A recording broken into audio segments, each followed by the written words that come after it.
Здравейте, хора! Това е моя voice review, ако мога така да го нареча. И днес ще ми е първото клипче с моя voice. Също така днеска ще направим по-интересно видео, в което ще ранкваме как ще завършат според мен нещо да не се заяждате, отборите през сезон 2024-2025. Като нека да започваме. За мен изненадващо или не, изпищавам ще завършат може би на 20-то място. Да, завърнаха се във Висшата лига по много хубав начин, но мисля, че нивото все още не им е за Висшата лига. Все пак доста време не са влизали във Висшата лига.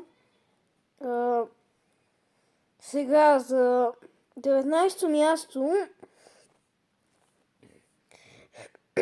извинете, може би Саутхамптън за мен, понеже последните сезони се представят много лошо. Да, спечелиха срещу Лидс Юнайтед, нали знаем, Илия Груев играе в Лидс Юнайтед. Така че имат един стабилен Уард Проус, обаче според мен ще отпаднат. И сега отбора, който ще отпадне последният, за мен ще бъде... Кой ли? Според мен Евертън. Знаем, че доста години вече Евертън е от към последните места в Висшата лига. Обаче им чувство, че тази година вече няма да могат да се справят и ще отпаднат. Като им дам 18-то място. Така, сега Lower Mid Table за мен ще завършат на 17-то място Кристал Палас. Имат добри футболисти, обаче някак си така не ги чувствам. На 16-то място Фулъм. Знаем, че Фулъм вече още от миналият сезон са без техния най-добър играч Митрович, който направо в втора висша лига беше голмайстор. След това се представи много добре във Висшата лига и не се сещам точно кой отбор го закупи. Да, Ал Хилал. И се премести в Ал Хилал. Сега за 15-то място бих сложил Увърхамптън, които също нещо последните сезони не се представят. Не сме свикнали да виждаме такъв футбол от Увърхамптън. Все пак и много добри футболисти тръгнаха от тях. И според мене изненадващо или не, на 14-то място им давам на Лестър Сити. Завръщат се във Висшата лига. Спомняме с какво направиха през 2015-2016. Един от най-изненадващите сезони във Висшата лига. Като Джейми Варди са още в клуба. Тази легенда. Дали ще направи нещо във Висшата лига? Бихме казали не, понеже вече е на години. Скоро ще се пенсионира. И на 13-то място бих сложил Nottingham Forest. На тях горе-долу им симпатизирам, обаче не са толкова добър отбор. 13-то място мисля, че е стабилно за тях. След това 12-то място. 12-то място бих го дал на Уест Хам, които си направиха един добър състав и според мен ще успеят да се преборят до Higher Mid Table. Сега за 11-то място бих сложил Брентфорд, които миналият сезон не се представиха добре, но мисля, че този сезон ще се представят добре. Сега Брайтън би ги сложил на 9-то място. Спомняме с какъв сезон имаха, когато Тросар и Патрик Грос бяха в отбора. Мисля, че Патрик Грос напусна заедно с Тросар. Сега за 8-то място слагам Борнемут. Всъщност Борнемут и Уест Хам ще ги размена, ако мога. Така. Уест Хем за мен са по-добри този сезон, ще се представят по-добре от Борнемут.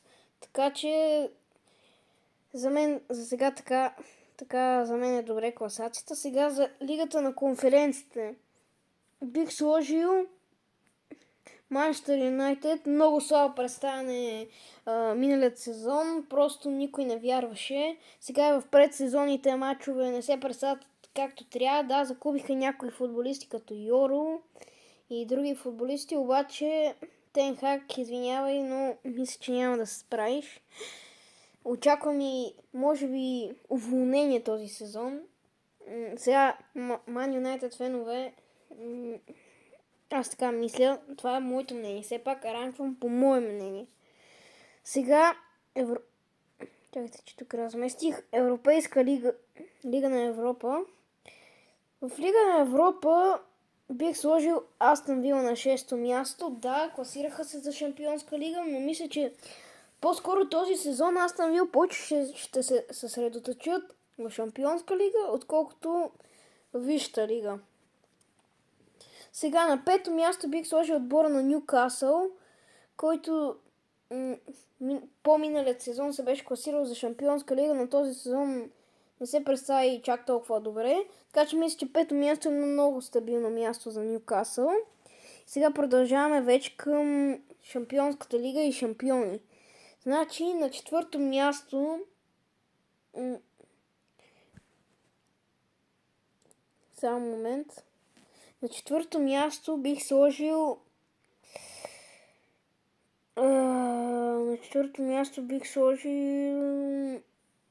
може би отбора на Тотнъм.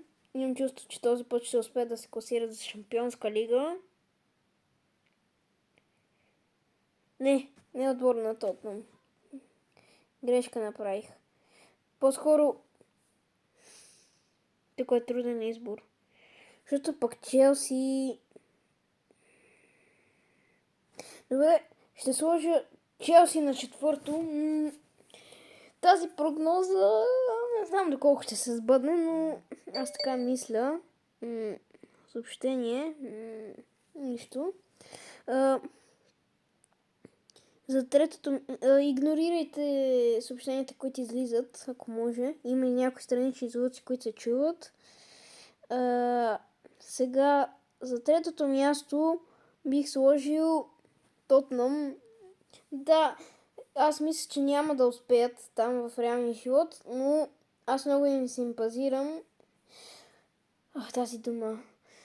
Много ги харесвам и имат добри играчи. Мадисън, Хюн-Мин Сон, Хари Кейн, знаем, че се премести. Според мен ще успеят да се класират. Малко странна прогноза, но аз така мисля. Сега бих сложил отбор на Арсенал на трето място. Не, на второ място. Всъщност нямаме грешка в класирането. Да, така.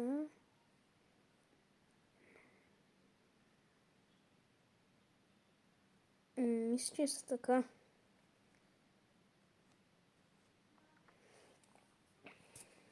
Не, всъщност някъде греша. Обаче къде по-точно? Нека само да проверя. 18 до 20 място 3 отбора. Lower Mid. Така трябва да са. Не се сещам къде пропускам. Добре, за мен шампиони, по принцип, ако трябва да бъдем реалисти, ще бъдат Манчестър Сити. Но аз мисля, че Ливърпул този път ще се преборят за титлата. Да, Дарвин Нунес не е най-добрия нападател, който всички очакваме. Само гради, все пак, братче да му градата. Макалистър миналият сезон се представи уникално. Имат много добър вратар, Алисън. Наскоро даже се представят добре Салах, който също е на години. Закупиха някои нови играчи. Напуснаха някои играчи от клуба. И според мен Ливърпул ще станат шампиони. Малко така не съм много сигурен в реалния живот дали ще успеят, но аз така смятам. И Манчестър Сити бих ги сложил на второ място, обаче нещо мисля, че съм бъркал с класацията, защото тук пише от второ до четвърто и шампиони. Нека само да проверя последен път. Видях къде е точно. Тук трябва да са 5 отбори в Higher Mid Table и трябва да направим само малко разместване. Значи Тотнъм няма да завърши шампионската. Тотнъм са... Ще им дам 8-то място. Всъщност. Много бързо си промениха това мисленето. Даже знаете ли какво? Тотнъм за Манчестър Юнайтед, ето така. Даже знаете ли какво? Тотнъм на Астън Вила. Добре, според мен тази годишното издание на Висшата лига ще завърши така. Вие, според вас, моята прогноза добра ли е или не? Аз мисля, че така ще завършат. Да, това беше от клипа. Видяхте моя voice review. Видяхте, според мен, как ще завърши сезон 2024-2025. Също така искам да отбележа едно нещо, че Юрген Клоп си тръгна и не знам всъщност Ливърпул дали ще свикнат бързо с новия треньор на Ливърпул, дали ще станат нещата. Точно заради това се колеба да ги сложат за шампиони, но според мен ще успеят да станат. И това беше от клипа и до следващия път.